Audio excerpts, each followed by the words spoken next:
Hey guys, welcome back to the Brand Bar and Happy New Year. We are in Atlanta in a new location, kicking it off with new episodes and new energy, new habits, all of the things. That's it. Do you ever wonder why some brands hit the bar high while others just can't get their shot right? Here at the Brand Bar, we've seen how the right strategy can make a brand unforgettable and how the wrong one can fall flat. With years of experience crafting and elevating some of the most impactful brands in the game, we're here to give you the inside scoop on what makes marketing magic happen.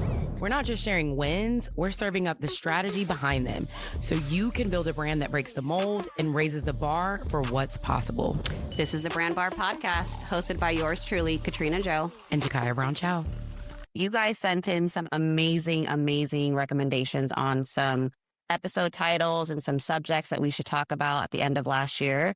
And we're super excited to kick it off with one of them. We're going to touch on new habits and some money management tips for 2026. How do you feel about that, girl? Yes, love it. I love it. Yeah. Tell me, how was your 2025? Like, how are you really feeling going into the new year? I feel good, actually. I feel really excited and peaceful. I think 2025 was I know it was a huge year for me with a lot of different things. It was huge. Yes, it was huge. A lot of milestones professionally and personally. But I definitely always love to do kind of like an edit at the end of the year of like, what went well, what didn't. And with that, I'm really excited to go into 2026 with some new habits, kind of like knowing that I am not a 5 a.m. girly. Yeah, not the 5 a.m. club. I think a lot of, you read a lot of books, you listen to a lot of podcasts. It's like, get up 5 a.m. You need to like have your lemon water, be ready, work out, do all your things. But we're just not about that life. No. And I tried so hard. Like I really wanted to be a 5 a.m. girly, especially when I was in the office and full on corporate mode. I bought the 5 a.m. club book. I was like always trying to set my alarm and sign up for the workout classes. And it just didn't sit right with me. And I think that's something that people can also take into consideration is like when it feels like more like pressure than our favorite word, ease.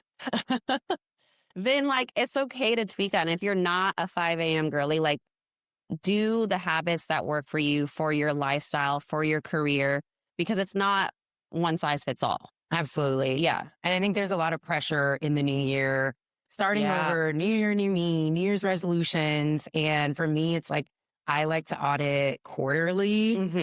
So at the end of 2025, like October, November. Yeah. And so that going into January, I'm not feeling like there's a million things I need to do with all this pressure. I like sleep. I like sleeping in. I'm not getting up at 5 a.m.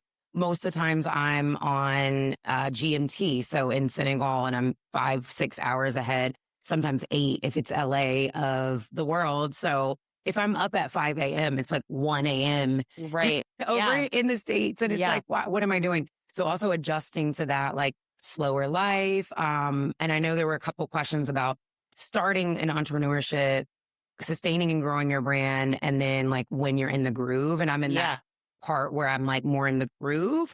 So I don't feel like it needs to be hustle, go, but like more about adopting and adapting new behaviors, new habits. Yeah. That like sustain. Absolutely. That's my thing right now. Yeah. To sustain. And we were just talking about how we are night owls. Yeah. Like we get we get our boost of creativity. Like after 10 p.m., we may be up till 2 a.m.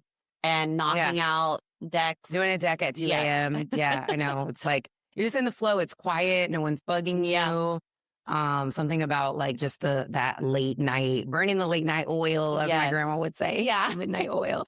Yeah. And that's okay too. Like if you prefer to work, after hours and those habits work for you, and then your morning is more of like, you're easing into it. Maybe you get a later start.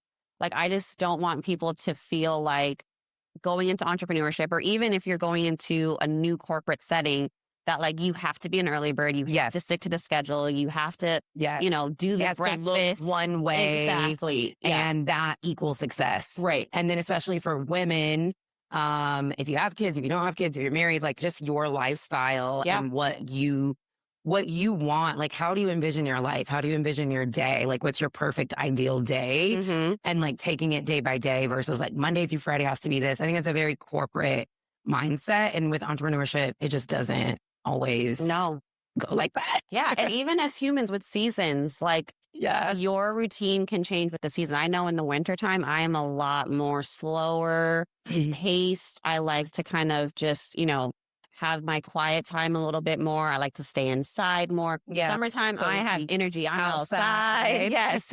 I'm taking all the meetings, all the calls, all the things. So like, it doesn't have to be one I'm the whole opposite. thing. Really? Yeah. Yeah. No, I like sun.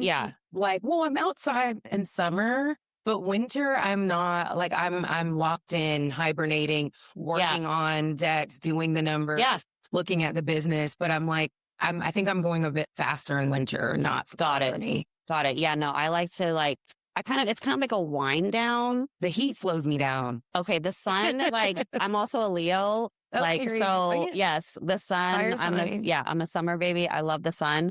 So I just get this boost of energy. Yeah. And it also, during that time, like, I enjoy waking up early during those seasons. And that works for me then. In the wintertime, I like to sleep in. To your point, you were saying like, you get kind of into the business on the computer, you're doing all the things. That is good for me too, to kind of just stay indoors, work on the brands, plan for the, next year. Next year, exactly. Yeah. So again, it doesn't have to be one size fits all for the year, but you did touch on sustaining things as an entrepreneur. Yes. What are some tips that you would give entrepreneurs that are looking to sustain their money and management, habits as they're in their business? Yeah, I think I saw this thread that was going viral around like a lot of people don't talk about the success during sustaining and what it looks like to be in year 8, 9, 10, or even just like what are those like transitions and changes. Yeah. I think the biggest thing with entrepreneurship is like it's not a weekly, biweekly, or monthly paycheck. Like when it comes to money, one, you have to really shift your mindset. It's not clockwork getting dumped into your bank account and you just know the next week is payday. That, like, I don't even paydays. Like, what is that to me? I don't even remember the last like payday I had. Like 2016 probably. So that's one big thing. And for me, money is currency and currency is energy. Like it doesn't mean anything. Like it's not even a physical form, really. It's tap, it's credit cards, and it's like numbers on a screen. So I try not to get like so attached and fixated to it because I mean it's just zeros essentially. Number with like zeros behind it. Right. So for me it's like not putting so much pressure on money and not letting it control me, I guess. But like also knowing I have to make it to sustain my business. So I track I track my goals, I track my money, I track my Excels, all the things, and like projections, like how much should the brand and the business be making? What are the gaps? How do we fill the gaps? And the best thing about entrepreneurship is like, we can just create products overnight. Yeah. It's like, we need to make money. Let's drum up something new. And figure out another revenue stream. But like knowing that, I think the biggest habit or like mindset change is knowing that I can create money. At any time. Any place. Yeah. You need some. Come on, Janet Jackson. Yes. So it's that. And then it's also about the fact that like you're exchanging your transactions with your clients as entrepreneurs feels a lot more personal than like when I was working on the big corporate brands and you're not really seeing it touch the customer. Right. So the money feels a little bit more like close to you in a way. So I honor it a bit more. Yeah. If that makes sense. No, absolutely. Yeah. And I think too, with entrepreneurship, what people need to keep in mind is make sure that you're doing and building something that you would do for free. Like you are literally doing it because you love it. You're passionate about it. And I feel like when you put that passion and creativity into your craft, into your business, into your brand, it naturally comes in because you are being authentic in how you're showing up in your business. Yeah. And so like to your point, like not putting, you might not make money.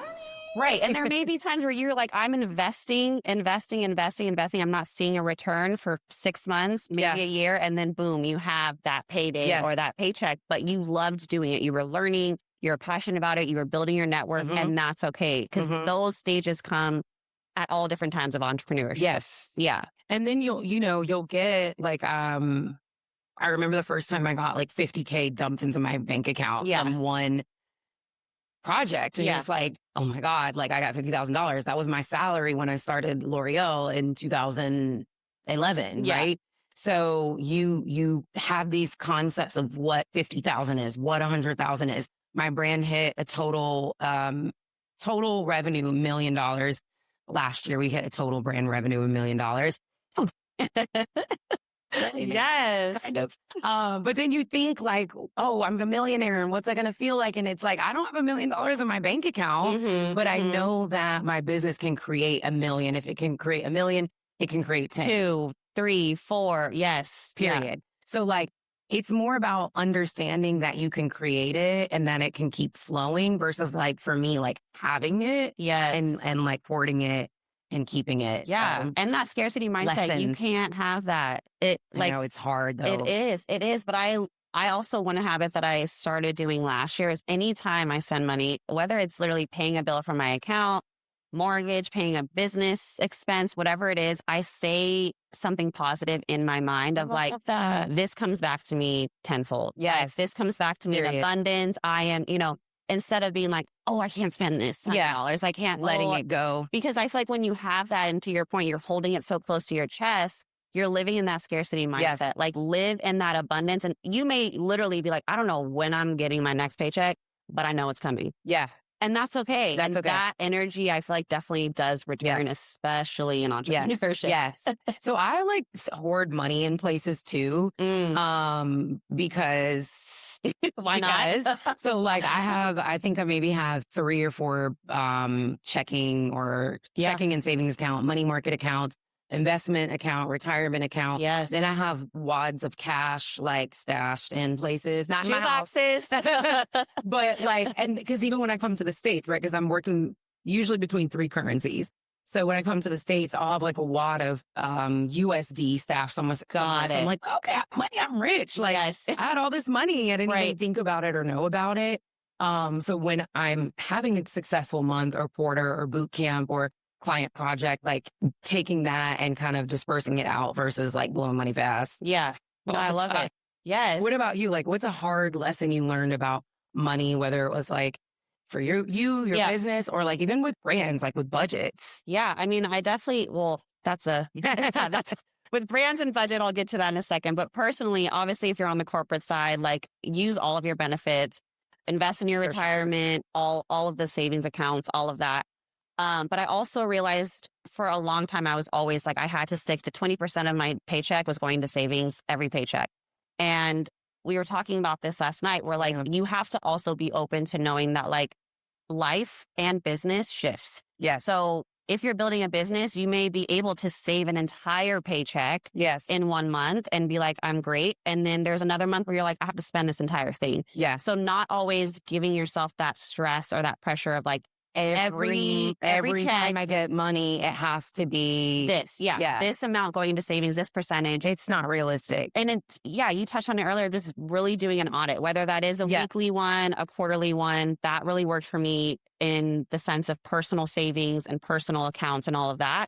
On the brand side of things, trackers all day. Okay. If you are running multi-million-dollar projects, projects, budget sheets and trackers are your best friend. Because somehow we always go over budget though. Yes. But also you budget that. Yeah. Right? You budget like, over budget. Yes. If you are also working with an agency, it's okay to tell them, hey, we have 1 million, but you may have 1.5. Yes. Because you do, plan for the overages and then you have that cushion because. Yes. Speaking of that, when you're on the other side, right? Yeah. So for my agency, they have a slush. So when you're doing your rates, if you're charging $100K, then if that's your rate, you could do 150 because they have a slush. So both ways. Got it. Yes. Yeah. Always. Yeah. There's always a cushion. And just always keeping in mind of that, but also really like all the systems, the budget trackers are your friends because you will need that down to how much were the napkins. Okay. Yeah. So the napkins always put us over. Yes. I just did an event in December and it was like, cut the napkins. We're throwing them away. Yeah. I'm like, no, it's I so know. branded. Yes. All the little Why? branded experiential items, whether it's like the cups, the straws, the stirs, especially with working in spirits. Yes. So yeah, just know that those little things add up, but definitely, stay true to your system, stay on top of things, and then always leave that cushion on the side. Love it. Yes. Well, money. Yes. And speaking of brands, are you inspired by any brands right now? So I just went to the Veuve Clicquot, like pop-up that they have with Morton's Steakhouse. Love. So it was like a little happy meal. They called it happy hour meal and it had truffle fries, 2 mini Wagyu slider burgers, and then a glass of Veuve for $29, which I think is such an amazing deal. Wait, and it came with a glass of the champagne? Yes, girl. Yes, and it came branded, like a little happy meal, but like branded with Veuve. They do so many great, like the classics, all the things. Yes. They do so many great, like mini activations, and it's throughout all of the states, any Morton's. So I thought that was a cool way to like get people in Morton's, because Morton's is like the business, the brand. It's an old steakhouse. Right. So like they need to reinvigorate, and it's very content, Instagrammable. And I actually saw a reel and I went from the reel. So the marketing is marketing. Yes. I love it. I'm going. I have that on my list. I need to check it out. Yes. Well, and what are you ordering at the brand bar? Yes. Currently, you know what? I'm going to go with the lychee martini. Period. That is what I'm ordering at the bar right now. We just had one last night. So we went to the Optimist for the first time last night here in Atlanta and highly recommend. I want to give a shout out to our friend Eddie. Yes. Loved Eddie. Loved Eddie. It was great. The hospitality was amazing and their lychee martini was really good. So that's what I'm ordering at the bar this week. What are you ordering? Espresso martini all day. Tequila. It probably won't change. Well, I love that. Well, I hope you guys got a lot of nuggets from this episode about new habits for the new year, as well as money management habits for entrepreneurship. And thank you guys for hanging out with us. We'll see you guys on the next episode. Happy New Year. Bye. Thank you guys for tuning in to the Brand Bar podcast. Please make sure to like, comment, subscribe, and share with your brand besties. And until next time, keep raising the bar and your brand.